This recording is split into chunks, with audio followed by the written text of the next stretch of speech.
And this is a special edition of Showbiz Tonight, the secrets of TV crime shows. Now get ready for us to investigate the TV investigators. Of course, sometimes our favorite crime dramas feature brave, dedicated good guys. Sometimes, of course, they feature murderous, meth-making bad guys. But how realistic are they? Well, we have with us tonight two real-life crime solvers who are the minds and inspiration behind two of the biggest crime shows on TV right now. And they're going to tell us what TV crime shows get right and what they get wrong. But first, Showbiz Tonight is counting down the top 5 myths and truths about TV crime shows. As we watch the gang from NCIS solve crimes, dead Navy officer downtown, or Walter White from Breaking Bad commit them, I am the danger. It's easy to wonder how much of what we see on TV crime shows is fact and how much is fiction. Crime show producers do try to get it right. Writers in this business are doing themselves a disservice if they don't attempt to try to find out what the reality is.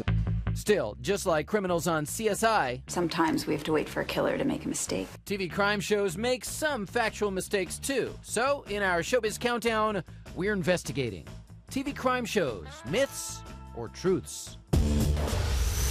Number 5, cops using their guns often. Cops on TV crime shows tend to get in a lot of shootouts, even the forensic investigators on CSI. In fact, on Criminal Minds, the lawmen and women are able to follow up a tense shootout with humorous bickering. Are you out of your mind? You blew out my eardrum. And now at number 4 in our countdown, TV crime shows, myths or truths. wow, talk about death by chocolate.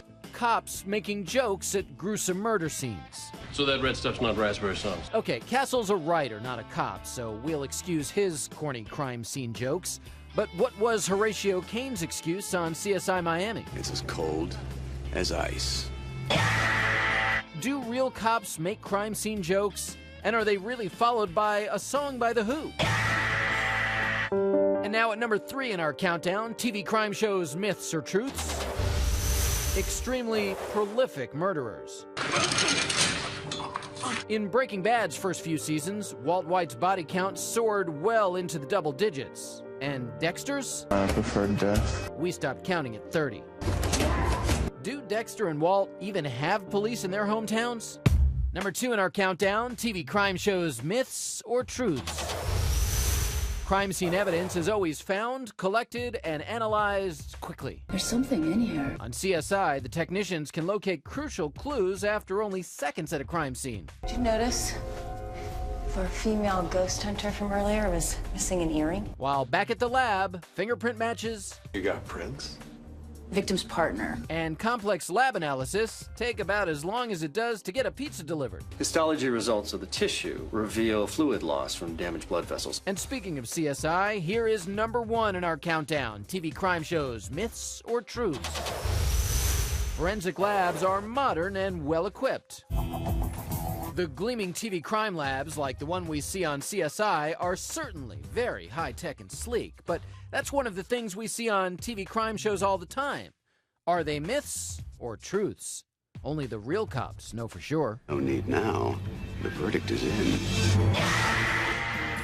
Well, fortunately, my guests tonight have worked to crack hundreds of real-life criminal cases. They're with us tonight to separate fact from fiction as we count down the top TV crime show myths and truths. With me tonight from Hollywood, Jim Clemente, who's a retired FBI agent, now a consultant for CBS's Criminal Minds. From Las Vegas, crime scene investigator Yolanda McClary, who solves real cold cases on TNT's Cold Justice. Yolanda also inspired Mark Helgenberger's character on CSI Crime Scene Investigation. So great to have you both here for this, and I want to get right to it with one of those classic shoot-'em-up scenes, because it really seems that most TV crime shows, they just can't do without the big gun battles. This one comes from CSI Miami. Speed!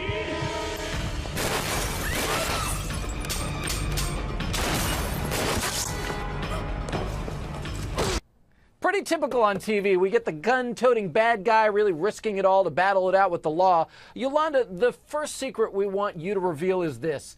Is it a myth or the truth? Do the cops really use their guns as often as we see on these TV crime shows? I would say that is a myth. They do not. They would age 20 years every day of their life if their days actually went like that all the time. I was going to say, I had a feeling about that because it seems like it's such a dramatic and traumatic thing, obviously, when guns are pulled and gunfire is exchanged. So that is good to know, a myth, and it allows us to move on to our next TV crime show secret. And when have we not seen this scenario playing out on a TV crime show? A serious crime is going on, and somehow humor gets mixed in. This scene is coming from Castle. Hey, Lainey, how does it look? Like you waited too long. Okay. She was strangled, but she went down with the fight. Prelims suggest a sign of a struggle. She took one to the face. A well-dressed, attractive woman in a seedy motel and a guy who flees the crime scene. This might have been a one-night stand gone wrong. Are we talking about the victim or Castle? Okay. Now listen, sometimes a serious situation does require a little levity, but Jim, I want you to take this one because we do see it all the time. Myth or truth? Do real cops make crime scene jokes? Absolutely. That's not a myth at all. Actually, it's a psychological mechanism that they use to defend themselves from the horrors they have to live with every day. It is very common to have a lot of dark humor in the middle of a crime scene, and it's actually refreshing to see some of that on TV because a lot of shows won't show that. Yeah, it does seem a little untoward, but of course you should expect that. Again, whenever there's a serious situation like that, people do have those defense mechanisms. Everybody also seems to love the TV serial killer. We see the likes of Showtime's Dexter. We see Breaking Bad's Walt White on AMC. You know, just kind of going about their business almost without a care. So this myth or truth for you, Yolanda, do most murders go unsolved? You know, do most murders? No. I think the ratio to them being solved versus unsolved is definitely higher than your cold cases. But people like Dexter are serial killers, and as we know from the past, we have serial killers that definitely got away with what they did for a while, but they eventually get caught. I don't think they ever get to the numbers Dexter has. No. Or ever will. Fortunately. But yeah, it does seem if you watch and pay attention to only TV crimes and not what goes on in the real world, you would think, oh, these guys get away with it all the time. But let me move on now to the next secret that we'd like to know about. It comes from yet another classic cop scene. You know, they walk into the room. Right away, somebody knows exactly what happened just from looking around. Watch this from Criminal Minds. The position of the body suggests he was one of the last ones killed. He tried to escape and almost made it to the exit. Jane Burney and Vinia Dev were here. Jane tried to run, Vinia didn't. How do you know? She's half under her desk, which means she tried to hide and the ends up found her. Okay, I mean, I realize they have to cram it all into a one-hour TV show, but Jim, let me go to you on this as a consultant on Criminal Minds. Myth or truth here, are investigators really able to analyze the crime scene that quickly? Well, in Criminal Minds' case, they're talking about crime scene behavior. This is a process called crime scene reconstruction. It's not actually the forensic science. That takes days and weeks, sometimes months to do. But the behavior exhibited at the crime scene, you can walk in there, you can see how they got in, how they got out, what the different movements were. It's very easy for somebody who's very sophisticated and experienced at this to actually tell what's going on, the behavior that occurred at a crime scene in a very short period of time. So that's actually not a myth. Well, really cool to get your perspective on all of this. Both of you, Yolanda and Jim, thank you for separating fact from fiction, and thanks for being here. Thank you.